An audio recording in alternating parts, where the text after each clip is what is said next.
A paz do Senhor Jesus, meus queridos amigos, irmãos em Cristo, aqui do canal Embaixadores de Cristo, Estudos Bíblicos. Uma vez mais aqui estamos juntos para ouvirmos a voz do Senhor, lermos a Bíblia Sagrada, estudarmos as Sagradas Escrituras, fazendo aquilo que o nosso Senhor Jesus assim nos orientou, né? Senhor Jesus Cristo, ele disse: examinai as Sagradas Escrituras, examinai o Antigo Testamento, examinai o Pentateuco, examinai os livros poéticos, examinai os livros proféticos, porque eles dão testemunho de mim. Vamos orar?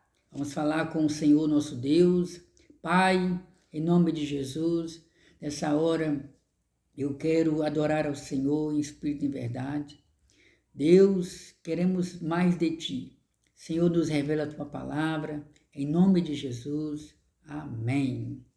Maravilha de Deus! Talvez você já esteja aí se perguntando, vamos estudar a palavra? E o que vamos estudar hoje? Vamos estudar sobre o livro do profeta Daniel. Como eu disse, né? Nesse terceiro trimestre do ano de 2024, nós estaremos estudando sobre o livro de Ruth, sobre o livro da rainha Esther, relacionada à classe dos adultos, na escola bíblica dominical, e na classe dos jovens estaremos estudando sobre o livro do profeta Daniel. Quem foi o profeta Daniel? Quando que ele começou a profetizar? Quando que ele foi chamado por Deus? Onde ele estava? Qual era o contexto cultural da época? Qual era o contexto religioso que envolvia Daniel? Daniel fazia parte do reino do norte ou do reino do sul? As profecias do profeta Daniel ainda tem algumas para se cumprir? O profeta Daniel foi um homem íntegro e nós estamos aprendendo sobre a vida do profeta Daniel. Já lembrando que o livro do profeta Daniel é considerado o livro apocalíptico do Antigo Testamento. Lição de hoje, a lição de número 3. Hoje nós vamos estudar sobre conservando os valores e guardando a identidade. É o tema do nosso estudo bíblico. Você tem conservado aquilo que é bom? A palavra do Senhor nos diz: todas as coisas me são lícitas, mas nem todas elas convêm. Isso significa que nós precisamos guardar os valores das Sagradas Escrituras. Precisamos guardar aquilo que é bom, aquilo que é útil para a nossa vida espiritual. A nossa família precisa guardar a palavra do Senhor nosso Deus. E eu quero convidar você a ler um texto bíblico comigo. Texto principal: e o chefe dos eunucos lhes pôs outros nomes, a saber, a Daniel pôs o de Beltesazar, e a Ananias o de Sadraque, e a Misael o de Mesaque, e a Azarias o de Abednego. Essa palavra está no livro do profeta Daniel, capítulo 1, versículo 7. Já vamos adentrar aqui a introdução sem perca de tempo. Introdução. Desde o início do exílio babilônico, os jovens hebreus se depararam com a ameaça de perderem sua identidade. À medida que poderiam gradualmente assimilar os valores da nova terra, essa lição tem como foco principal o estudo das suas estratégias empregadas pelos babilônicos para minar a identidade piedosa dos jovens hebreus. A imersão na cultura e língua caldeia, bem como a mudança de seus nomes.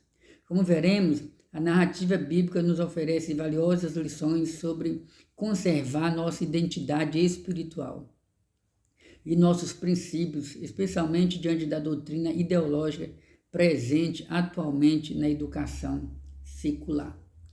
Então, meus amados irmãos, o objetivo da lição de hoje é nós estudarmos sobre o profeta Daniel, que estava chegando ali em Babilônia. Nessa ocasião, ele tinha entre 15 e 17 anos. Vamos estudar como foi o comportamento de Daniel e seus 3 amigos ali. Iremos observar o quanto Nabucodonosor se esforçou para implantar o sistema pecaminoso que existia ali em Babilônia.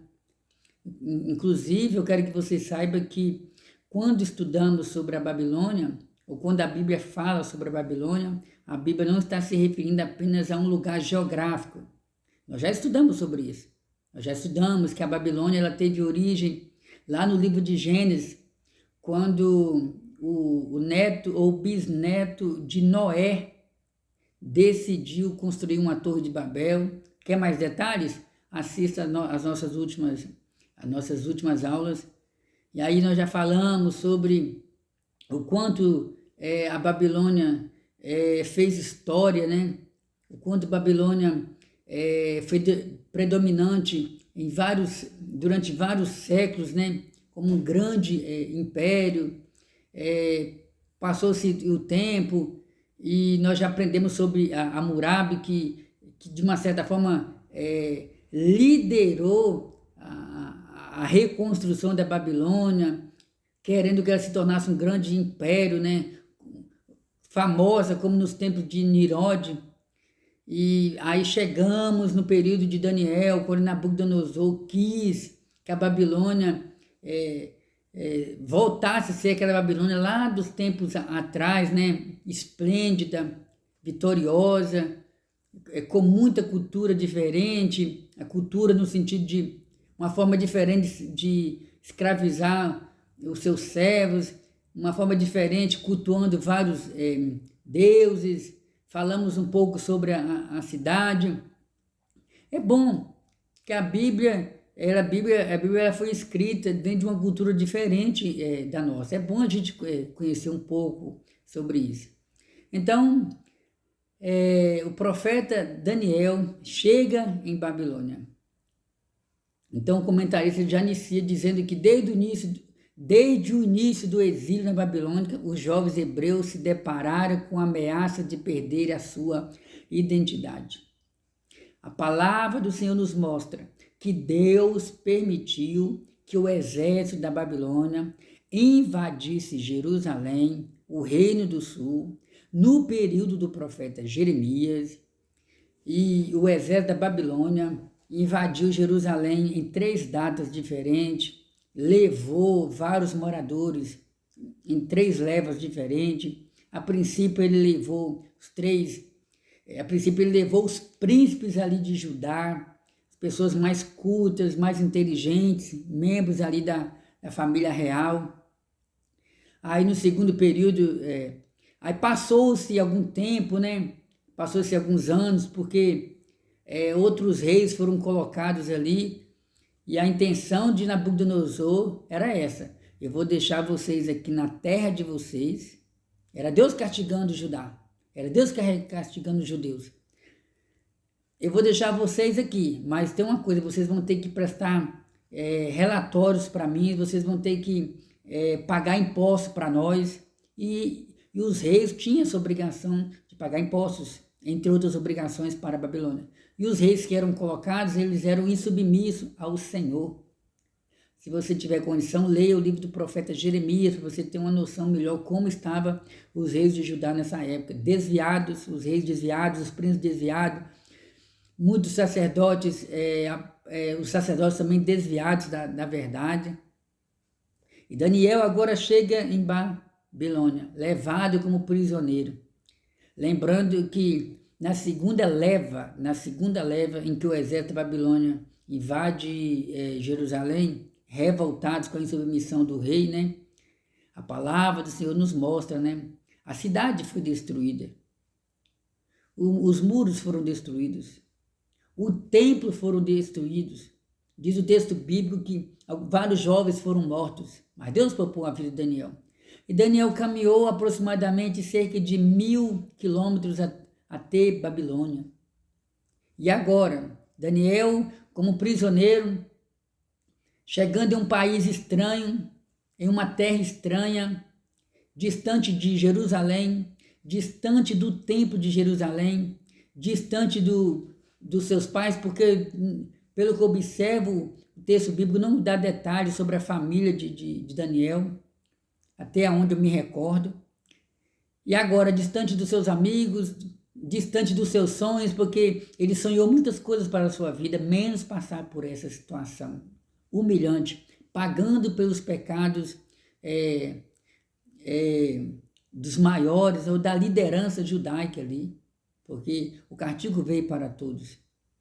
E a palavra do Senhor nos mostra que desde o início do cativeiro, os jovens hebreus se depararam com a ameaça de perderem suas identidades. Nós, Igreja do Senhor Jesus Cristo, nós, todos os dias, irmãos, nós somos ameaçados a perder a nossa identidade cristã. De que forma somos ameaçados? O mundo, o sistema do mundo, o mundo quer que a gente ande de acordo com eles. Ou seja, aquilo que para nós é errado, para o mundo é certo. Então, nós que fazemos diferente, muitas das vezes nós somos xingados, criticados, humilhados, taxados como retardados. Tem muita gente que vê o crente como alguém retardado, alguém que não evoluiu. Nós somos chamados como um povinho, um povo que vive um mundo diferente da sociedade pós-moderna. Mas eu falei no início, todas as coisas não são lícitas, mas nem todas as coisas convêm. Então nós estamos no mundo, mas nós não somos obrigados a comer tudo que o mundo nos oferece. Então Daniel chegou em Babilônia junto com seus 3 amigos. E eles decidiram ali permanecerem fiel e temente a Deus. Guardaram aquilo que eles aprenderam através dos seus pais, né? Ali em Jerusalém. Então o diabo tentou influenciar eles. Mas a gente observa que Daniel e seus 3 amigos se esforçaram para influenciar o mundo da sua época através do seu testemunho. Então, meus amados, Babilônia aqui tipifica, Babilônia aqui simboliza, Babilônia aqui representa o mundo. Da mesma forma que a gente costuma dizer que o Egito, fulano está no Egito, fulano está no mundo. O Egito aqui simboliza o mundo. A Babilônia também representa o mundo. Nós estamos nesse mundo, chamada Babilônia. Lembra que eu falei que a Babilônia aqui não é só um lugar geográfico. Quando a Bíblia fala sobre a Babilônia, não está falando apenas de um lugar geográfico. Como, por exemplo, a Babilônia hoje, se você for acessar o Google aí e for buscar fazer uma pesquisa, você vai chegar à conclusão que Babilônia hoje ela fica numa região do atual Iraque. O Iraque é um país onde, vários anos atrás, um rei muito famoso lá, né, Saddam Hussein, ele ficou conhecido como alguém um líder de guerra, lutou contra os Estados Unidos, foi responsável pela morte de muita gente inocente, até que prenderam ele e ele morreu enforcado. Mas antes dele morrer, ele tinha um propósito no seu coração. Saddam Hussein havia decidido reconstruir a Babilônia. Saddam Hussein havia decidido fazer com que o Iraque se tornasse aquela Babilônia que chamava tanta atenção lá no passado. Seu projeto não foi levado avante. Inclusive, existem textos bíblicos que nos mostram Deus profetizando que Babilônia, no sentido literal, como cidade, nunca mais iria voltar a ter aquele esplêndido que tinha em outrora no Antigo Testamento. Estou falando da Babilônia literal. Agora, quando se fala sobre a Babilônia espiritual, a Babilônia tem um significado de confusão, de prostituição espiritual, de idolatria. Quando você lê o livro de Apocalipse, capítulo 17, capítulo 18, você observa lá Deus falando com o apóstolo João sobre a queda da Babilônia, a destruição da Babilônia, onde muitos príncipes, muitos reis se contaminaram com o vinho da Babilônia, se prostituíram com a Babilônia, Inclusive, eu até abro parênteses aqui para te dizer, meu irmão, que quando a Bíblia fala sobre prostituição, nem sempre está se referindo à prostituição literal, relação íntima, sexual entre 2 pessoas. Às vezes, dependendo do contexto bíblico, a palavra prostituição, principalmente relacionada à Babilônia, está se referindo à prostituição espiritual, infidelidade espiritual. Nós que servimos a Deus, não podemos cometer o chamado adultério espiritual, infidelidade espiritual. Precisamos ser fiel ao Senhor, nosso Deus. Quer saber um pouco mais sobre isso? Leia o livro do profeta Oséias, que é um dos livros do Antigo Testamento, que está ali na nossa Bíblia evangélica, né? Entre os livros dos profetas menores. Prosseguindo, ponto 1. Hebreus na Universidade de Babilônia. Lembrando que Hebreus aqui está se referindo aos judeus. Hebreus, judeus, israelitas, povo santo, são nome dado aos judeus de modo geral. Na Universidade da Babilônia. É o primeiro, nós agora estamos entrando no primeiro ponto, e no primeiro subponto, na Universidade da Babilônia. Sim, Daniel e seus 3 amigos foram ingressados na Universidade de Babilônia. Então você pensa que quando falamos de faculdade ou universidade, a gente se refere apenas aos tempos modernos. De jeito nenhum. Vamos observar aqui. O rei ordenou a Aspenazes. Quem era Aspenazes? Era o chefe dos eunucos, oficial da corte, que os jovens recém-chegados deveriam ser instruídos sobre a cultura e a língua dos caldeus, ou seja, os jovens aqui, Daniel e seus 3 amigos estavam com a responsabilidade de aprender a cultura ali da Babilônia. Não era só o seu idioma, nós vamos aprender muita coisa aqui. Sobre a cultura e a língua dos caldeus, ao longo de 3 anos, não era mera generosidade, não era que Nabucodonosor era uma pessoa gentil. Nabucodonosor havia decidido que Daniel e seus 3 amigos e outros jovens ali, que haviam acabado de chegar, eles deveriam de ser ensinados sobre o idioma da Babilônia. Eles deveriam ser ensinados sobre o que deveriam comer, o que deveriam vestir, a forma de se assentar, a forma de se apresentar, a forma de se relacionar ali no rei. A intenção de Nabucodonosor era fazer com que eles também prestassem culto aos deuses ali em Babilônia, e automaticamente até a própria pessoa do rei ali da Babilônia. Então, às vezes a gente pensa que era só questão de rejeitar os manjares. Que Daniel propôs não comer as comidas de Babilônia, que tinha uma cultura diferente com relação à alimentação.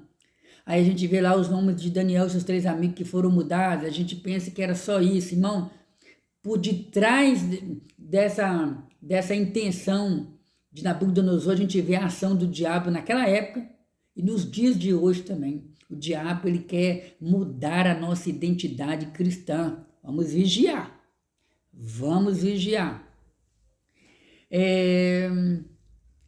Não era mera generosidade de Nabucodonosor. A estratégia de Nabucodonosor era incorporar os povos conquistados ao seu serviço real.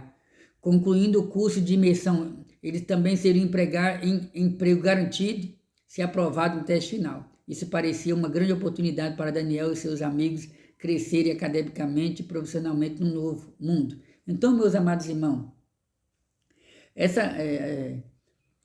o rei ordenou que Daniel e seus 3 amigos passassem ali por uma espécie de faculdade, onde no espaço de 3 anos eles iriam ser treinados em várias áreas ali da cultura babilônica. E se assim eles fossem aprovados, eles tinham uma espécie de emprego garantido, eles iriam servir ali no rei, eles iriam ter comida, eles iriam ter bebida, eles iriam ter alimento, iriam ser servos ali de Nabucodonosor. E a intenção de Nabucodonosor era implantar o sistema maligno, o sistema de Babilônia, ali no coração dos 3 amigos, de Daniel e seus 3 amigos. Quando o rei ordenou que os judeus fossem tirados à força de Jerusalém para a Babilônia, a intenção do rei era essa, era implantar o sistema babilônico dentro do coração do povo de Deus. Eles estavam ali, mas eles ainda eram um povo de Deus. Aí nós vamos ver qual foi a reação de Daniel e seus 3 amigos. O ensino caldeu, segundo ponto. Os caldeus possuíam um padrão de ensino desenvolvido, foram pioneiros nos estudos de astronomia, responsável pelos avanços da matemática. Eles também dominavam a escrita cuneiforme, usada para registrar leis, negócios e eventos. Então, lá em Babilônia, irmão, tinha uma espécie de faculdade bem avançada. Ou seja, lá em Babilônia, eles eram conhecidos como os primeiros a estudar sobre a astronomia.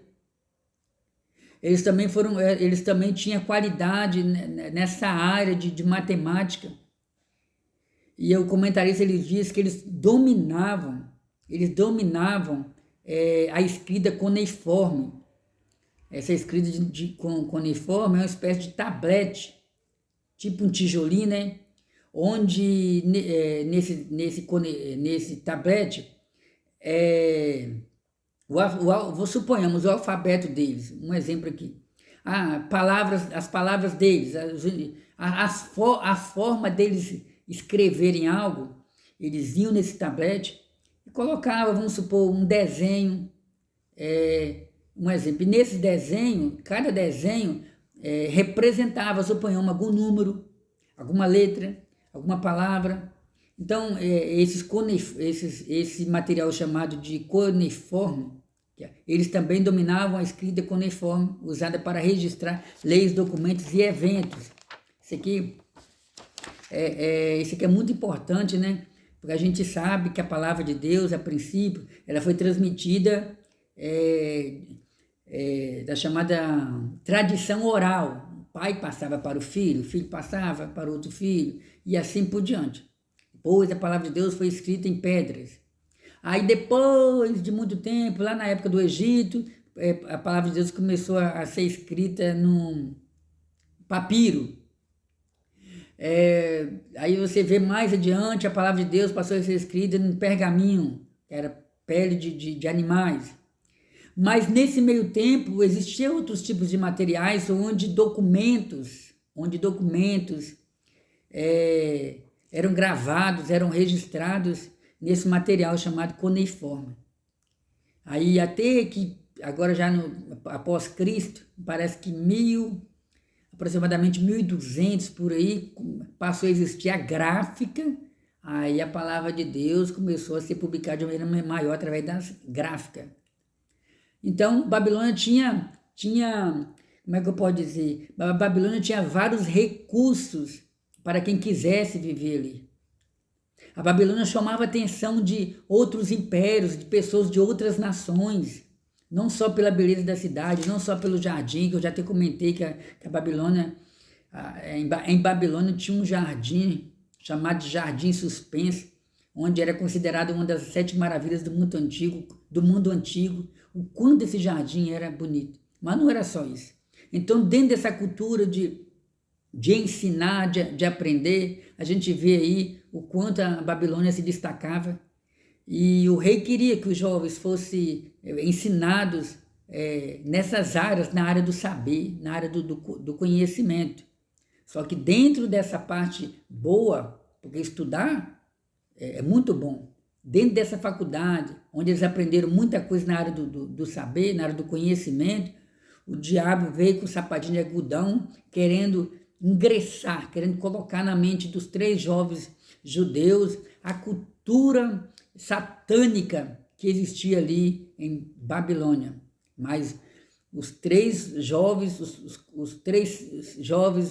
4 jovens, né, decidiram temer a Deus. Você pode estar em terras estranhas, longe do seu pastor, longe do seu pai na fé, da sua mãe na fé.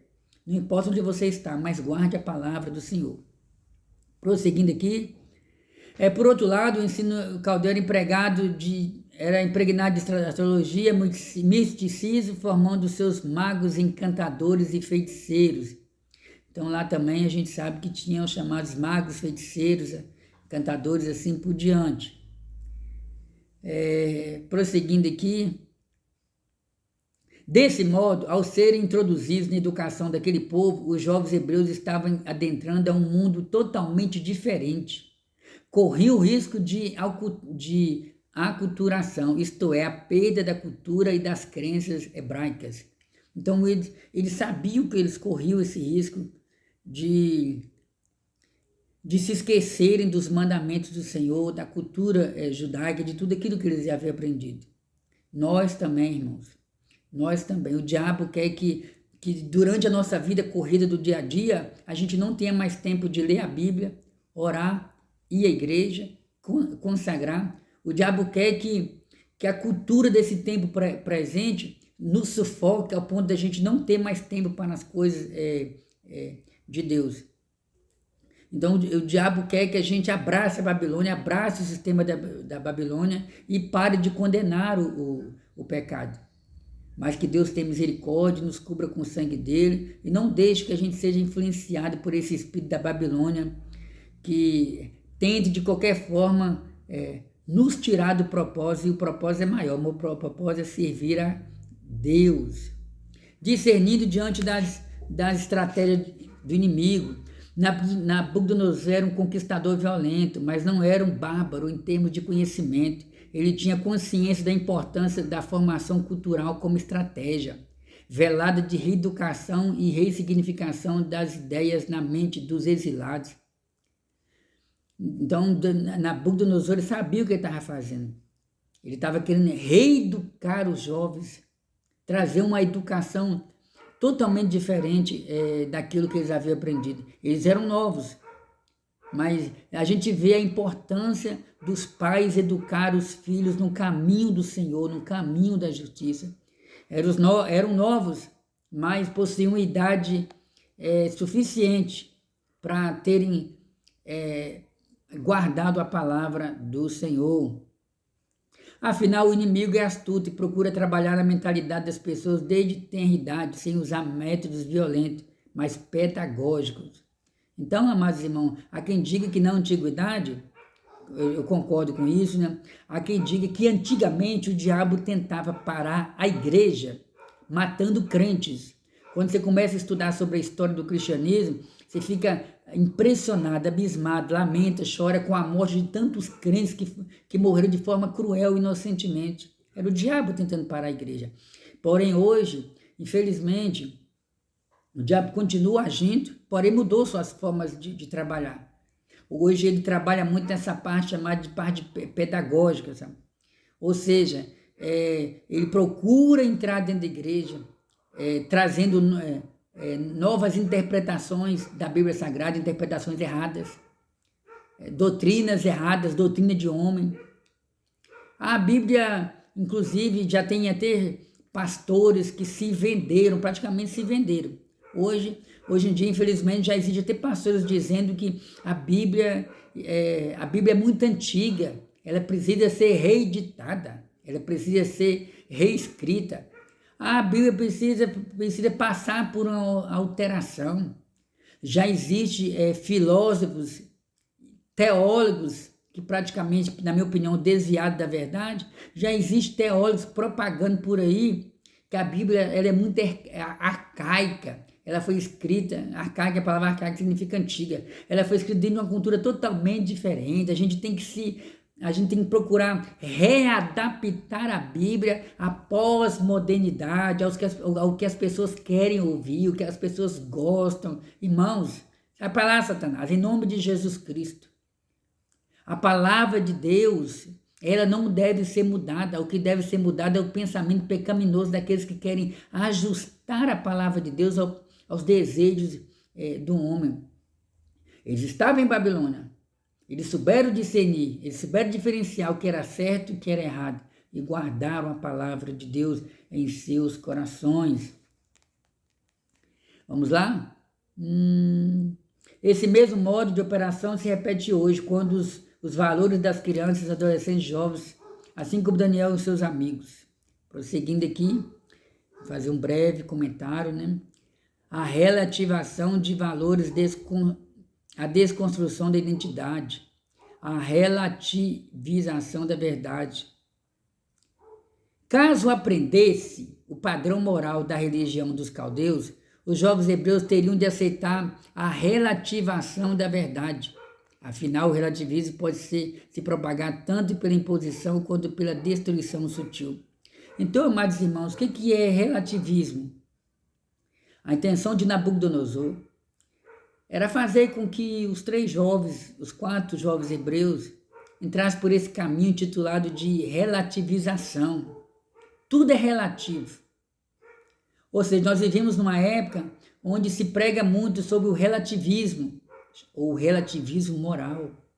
O relativismo significa, amados irmãos, que cada um de nós temos direito de ter uma opinião, ou seja, não existe valores absolutos. Na época de Nabucodonosor, ele também queria deixar bem claro para os judeus ali, não existe valores absolutos. Vocês precisam conhecer outras verdades. Vocês precisam conhecer outros deuses. Vocês precisam entender que cada um tem uma opinião diferente. A sua verdade, se você tem uma verdade, não significa que a sua verdade é superior à minha. E não significa que a minha verdade é superior à sua. Tudo é relativo. Cada um tem uma forma de se enxergar, chegar nas coisas. Então, o diabo queria que Daniel e seus 3 amigos estivessem ali cocheando entre 2 pensamentos, confusos, sem saber se serviam a Deus ou se serviam à cultura babilônica.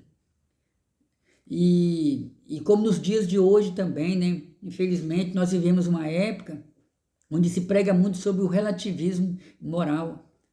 Na sociedade mundana, a sociedade mundana crê e prega que não existe valores absolutos. Nós, igreja, cristão, nós cremos e pregamos que existe valores absolutos, que são os valores, os ensinamentos que existem na Bíblia Sagrada. Nós cremos que os ensinamentos de Cristo estão acima de todos os ensinamentos mundanos. Qualquer ensinamento da terra pode ser bom do jeito que for, mas se bater contra os ensinamentos de Jesus Cristo, se entrar em choque com o ensinamento de Jesus Cristo, nós rejeitamos. Só que a sociedade mudando, o diabo, né, usando as mentes cauterizadas, prega que não, tem que haver um relativismo moral, cada um tem direito, não existe verdades absolutas, cada um tem direito de se expressar, querer o que quiser, deixa fulano se embriagar, deixa Bertano. Aí a gente vê quantos países já liberaram o aborto, que é pecado. Quantos países já liberaram a união homossexual em 2 pessoas do mesmo sexo? Quantos países já liberaram o uso das drogas? Aqui no Brasil, por exemplo, já tentaram criar lei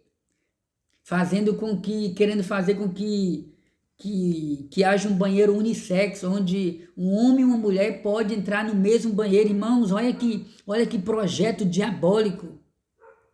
Então, aí há quem diga que tudo é relativo, que isso pode isso e muito mais coisas. Que Deus nos cubra com o sangue dele. Vamos prosseguir aqui. Devido ao tempo, a gente tem que fazer um apanhado aqui daquilo que é mais importante na lição. Eu espero que você esteja entendendo. Desconstruir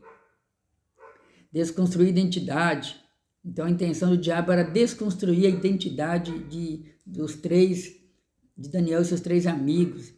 A segunda forma de disseminação do relativismo é sutil. Ela se dá pela desconstrução das referências que levam à perda de identidade. Então, irmão, o que é a identidade? É aquilo que define e dá significado às nossas vidas. Como, por exemplo, a princípio, o diabo, ele queria acabar com a identidade judaica, a identidade cristã, podemos dizer assim, né? Dos judeus. O diabo queria, através do exército da Babilônia, tirar de dentro dos judeus a crença em um só Deus, o Deus de Abraão, Isaac e Jacó, porque lá em Babilônia existia o chamado panteão, onde eles adoravam vários deuses. O diabo, quando o diabo através de Nabucodonosor, decidiu que era para mudar o nome de Daniel e seus 3 amigos não era apenas mudar o nome. Irmãos meus, eu quero saber qual era o nome deles, está aqui. E o chefe dos eunucos lhe pôs outros nomes, a saber, Daniel, que era o nome judaico. Aí mudaram o nome de Daniel e colocaram o nome nele de Beltesazar. Beltesazar, não é Belsazar não. Belsazar é aquele do capítulo 5, que reinou em Babilônia. Então trocaram o nome de Daniel por Beltesazar. Trocaram o nome de Ananias, que é um nome judaico, por Sadraque. Trocaram o nome de Misael, que é um nome judeu, por Mesaque. E trocaram o nome de Azarias, que é um nome judeu também, ali do Reino do Sul, para Abednego. Não foram apenas isso, irmão. Então, o que acontece? O diabo queria mudar, trocar a identidade deles. Por que identidade? Por exemplo, nós cristãos temos uma identidade bíblica, uma identidade que nós expressamos através da nossa origem, através da nossa crença, através da nossa ética, através daquilo que nós professamos. Nos dias atuais, o diabo ele tem procurado mudar a identidade de muita gente. Como, por exemplo, aqui no Brasil já foi aprovada uma lei onde uma mulher, se essa mulher tem inclinação para o chamado homossexualismo, voltado para o lesbianismo, que é o desejo sexual por uma pessoa do mesmo sexo. Se uma mulher decidir que não quer mais ter aquele nome, ela tem todo o direito de ir no cartório e mudar o nome. Assim também é para o homossexual. Se ele quiser colocar um nome feminino, ele vai no cartório, existe uma lei que apoia ele, vai lá e muda de nome. Ele possui 2 nomes. Então, se assim ele quiser. Então, meus amados, não é só questão de mudar o nome. Não é só questão de mudar a identidade no fórum. A gente vê aí que o diabo quer que a sociedade se acostume com tudo e que tudo seja agradável e que é fácil vivermos em comum acordo uns com os outros. E aí a pessoa que já tem inclinação para essa área vai encontrar uma porta aberta onde o governo apoia, onde a sociedade apoia, e que Deus tenha misericórdia de nós. Rejeite tudo aquilo que pode trazer embaraço na sua mente, em nome de Jesus. Novos nomes e novas identidades, nós já falamos aqui. Último ponto, que eu estou resumindo, né? É ensinos para hoje. Terceiro ponto, né? Fidelidade nas escolas e na universidade. Eu não vou ler o comentário todo, não. Vou ler só o tema e vou comentar. Ensinos para hoje. Primeiro ponto, fidelidade nas escolas e universidade. Segundo subponto do terceiro ponto, retendo o que é bom. E terceiro ponto, mantendo a identidade em tempos modernos. Então, meus amados, Daniel e seus 3 amigos, eles foram fiéis ao Senhor ali na faculdade em Babilônia. Eles aprenderam muita coisa útil ali em Babilônia, na área da educação, que eu já falei um pouco sobre isso. Aprenderam sobre a matemática e assim por diante. O comentarista ele deixa bem claro que o servo de Deus ele pode sim concluir o ensino fundamental, o ensino médio, ele pode fazer faculdade, pode fazer mestrado e assim por diante. O cristão pode, tem direito, e bom seria se o povo de Deus entrasse nessa área. O cristão ele pode cursar uma faculdade, porém, ele tem que ter uma fé alicerçada em Deus para não se deixar influenciar pelos ensinos, porque muitos professores têm uma linha diferente. Alguns professores são ateus, outros são agnósticos, e tem professores que são espíritas, tem professores que são de outra linha, de outra religião diferente da nossa. E muitas das vezes eles ensinam baseado em uma incredulidade. E se você não tomar cuidado, se você não tiver um conhecimento da palavra de Deus, você moça, você rapaz que está me ouvindo, você que tem interesse em cursar a faculdade, você precisa ter um conhecimento da palavra de Deus para não se deixar levar pelos ensinos errados que muitas das vezes os professores aproveitam para se encaixar na hora da aplicação da matéria. Então, Daniel e seus 3 amigos não se deixaram corromper ali pela faculdade, por aquilo que era contrário aos ensinamentos que eles haviam recebido. Retendo o que é bom. Então, a palavra de Deus, Paulo falou que nós devemos ouvir tudo e reter o que é bom. Nós temos que ouvir tudo e guardar aquilo que é bom. Lembra que eu falei no começo? Todas as coisas me são lícitas, mas nem todas elas convêm. 3. Mantendo a identidade em tempos modernos. Então, vivemos em um tempo chamado de tempo pós-moderno. Então, tal como fez Aspenaz, o mundo procura meios de mudar a identidade do cristão. Em tempos pós-modernos, onde falta firmeza e consistência moral e espiritual, existe uma estratégia diabólica. O espírito dessa época procura seduzir os crentes da desnecessidade de uma identidade própria. Então, meus amados, o espírito das trevas tem tentado acabar com a identidade cristã de muitos jovens. O diabo tem procurado mostrar que não existe necessidade do crente jejuar, orar, ser diferente, se afastar de festas, mudanças e assim por diante. Mas a palavra do Senhor nos mostra que nós devemos sim manter a identidade cristã nesse tempo chamado de pós-modernidade. Amém? O tempo passou, mas a palavra de Deus mostra que aquilo que foi pregado como pecado no passado continua sendo válido para os dias atuais. Amém? Estarei orando por você. Deus, em nome de Jesus, eu te agradeço por essa oportunidade em que lemos a tua palavra, estudamos a tua palavra. Deus, eu apresento cada um dos inscritos aqui do nosso canal. Abençoa, Senhor, abençoa ele, abençoa sua família, perdoa seus pecados, enche com teu Espírito Santo. Prospera esse canal, Pai, para a glória sua. Que haja salvação em nome de Jesus. Amém. Chegamos ao final do nosso comentário bíblico sobre o livro do profeta Daniel. E eu quero convidar você a nos ajudar. Ore em favor desse canal, compartilhe essa palavra com amigos, vizinhos, parentes nas redes sociais, dê o seu joinha, comente e continue conosco aqui aprendendo a palavra de Deus. Esse é o canal Embaixadora de Cristo, Estudos Bíblicos, e esse que vos fala o seu amigo e irmão em Cristo, Edmilson. Fique na paz do Senhor.